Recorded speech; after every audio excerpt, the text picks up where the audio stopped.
Hello everyone, welcome to the Mac Box. In this video, we will learn about theory of pure bending and we will also derive the equation of pure bending. Whenever a horizontal beam is loaded with vertical loads, sometimes it bends due to the action of loads. This is known as pure bending. Now, the amount with which the beam bends depends on many things, and few of them are the amount and type of load. Second thing is length of the beam. Third thing, elasticity of the beam, and fourth one, types of beam. Now, to derive any equation, we have to assume something, and there are few assumptions in the theory of pure bending. First assumption is the material of the beam is perfectly homogeneous and isotropic. Now homogeneous means it is throughout same, and isotropic means the elasticity property is same in all the directions. Second assumption is the material is stressed within elastic limit. It means it obeys Hooke's law. The third assumption is the transverse section which were plane before bending remains plane after bending. Here transverse section means the normal to the axis section will be considered as a transverse section. Fourth assumption, each layer of the beam is free to expand or contract, and they are independent of the adjacent layers. Fifth one, the value of modulus of elasticity is same in tension and compression. Now as we know that the bending of any beam will include tension plus compression. Last assumption is the beam is in equilibrium condition. It means the resultant force of all the forces acting on beam will be 0. Now let us derive the equation of pure bending. To derive the equation, first we have assumed one beam, and in that beam we have assumed one small section having length dx. Two transverse sections are there, AB and CD. This line indicates axis, that is RS, and it is subjected to bending moment M. After the bending application of bending moment, the final shape of the beam will be something like this. Now here, the portion above this axis, it will be under compression, and the portion below this axis R dash S dash, it will be under tension.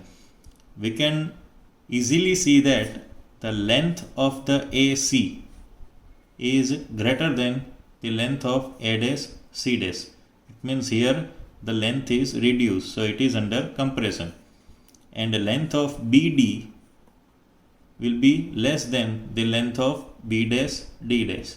So we can say that the BD section is expanded, so it will be under tension. Now the section where the length of the layer does not change, it means it is neither under tension nor under compression. That axis is known as neutral axis, and that layer is known as neutral layer. Here R dash S dash indicates neutral axis. Now to derive the equation of pure bending, here we are assuming one small strip PQ having a small diameter dA. It is at a distance of y from axis RS, that is neutral axis. Now after bending it will be P dash Q dash. So as we know that after bending the beam will act as an arc. So we can find out an imaginary center, and that radius will indicate radius of curvature. This center is imaginary. Now this distance y, it will remain same as per the assumption. Now in the layer which we have assumed PQ, it is at a distance of y. Now we can also find out change in length. Change in length means original length minus final length.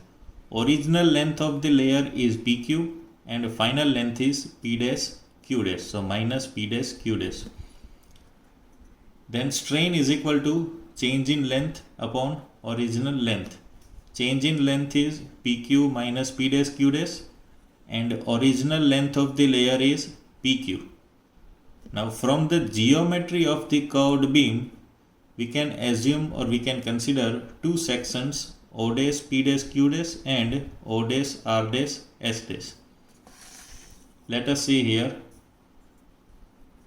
O dash P dash Q dash and O dash R dash S dash. Both these geometries are same. So we can take the ratios of their sides. So we can say that P dash Q dash by R dash S dash. P dash Q dash divided by R dash S dash is equal to, now here we are considering the ratio of these two layers from our imaginary center. So first distance will be R minus 1 divided by R. R minus 1 is the distance of P dash Q dash from imaginary center and R is the distance of R dash S dash from imaginary center. Let us say here distance of P dash Q dash from the imaginary center O. So R is radius of curvature minus Y and distance of R dash S dash is R from same point O. Now here we have simply modified our first equation. First equation was P dash Q dash by R dash S dash is equal to R minus Y by R. So by changing in this form, it will not change the equation by any means. Now here we have to consider the cross product. So R dash S dash minus P dash Q dash by R dash S dash is equal to, here if we consider the cross product, it will be R minus R plus Y by R. So R and minus R will be cancelled. So we will get Y divided by R. Okay. Now at neutral axis, we know that at neutral axis the length of the axis will be same before bending and after bending. So we can say that RS is equal to R dash S dash. But as per the figure, RS is also equal to PQ.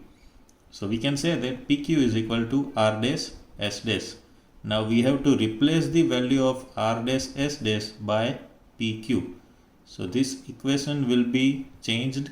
Our new equation will be PQ minus P dash Q dash divided by PQ is equal to Y by R. Now this is the strain which we have already derived. So strain is indicated by epsilon is equal to Y by R. This will be our equation number 1.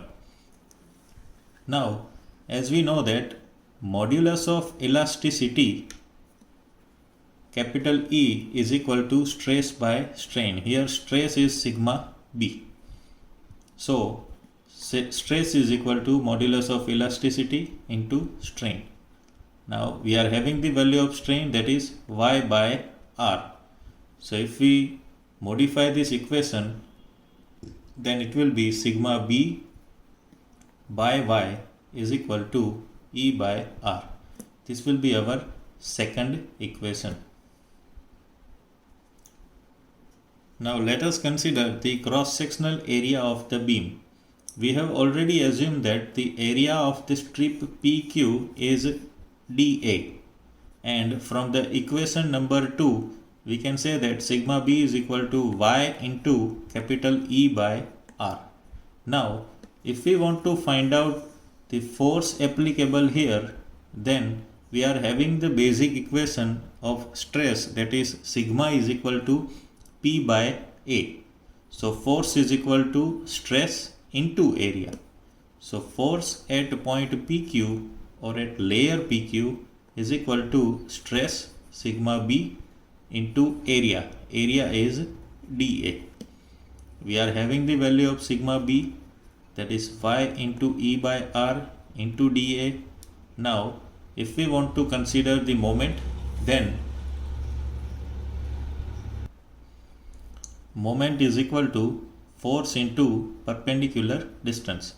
Now we are having the value of force, that is y into E by R into dA. Now distance from axis, distance of PQ from neutral axis is y. So force, that is y into E by R dA, this is the value of force into distance y.